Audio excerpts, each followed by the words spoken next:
नमस्कार दोस्तों आज आपको मैं कलयुग की हाल ही की एक सच्ची घटना के बारे में बताती हूँ। एक कथाकार थे।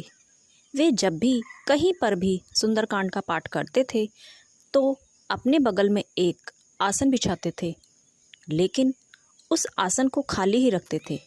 उस पर कोई बैठता नहीं था, बस वो उसे बिछाकर ऐसे ही छोड़ देते थे। ऐसे ही वे हमेशा करते थे। जहाँ भी वे सुंदरकांड का पाठ करते थे वे ऐसा ही करते थे। एक बार क्या हुआ, उन्हें कहीं पर सुंदरकांड का पाठ करना था।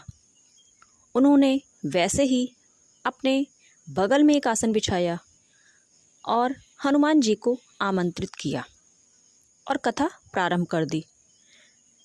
तभी जनता में से एक व्यक्ति यह सब देख रहा था। कथा समाप्त होने के पश्चात उस व्यक्ति ने कथाकार से पूछा कि आप ये अपने साथ में खाली आसन क्यों बिछाते हो? तो उन कथाकार ने उस व्यक्ति को जवाब दिया कि हनुमान जी स्वयं सुंदरकांड का पाठ सुनने के लिए आते हैं, इसीलिए मैं हनुमान जी के लिए यह आसन बिछाता हूँ।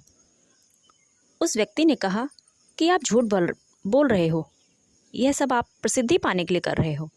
हम कैसे मान लें कि हनुमान जी सुंदरकांड सुनने आते हैं? हमें तो आसन पर कोई भी बैठा दिखाई नहीं देता।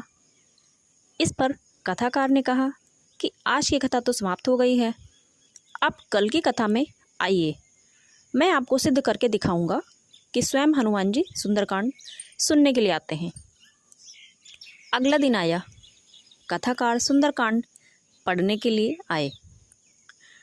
हमेशा की तरह उन्होंने अपने बगल में आसन बिछाया और हनुमान जी को आमंत्रित किया और सुंदरकांड का पाठ शुरू किया।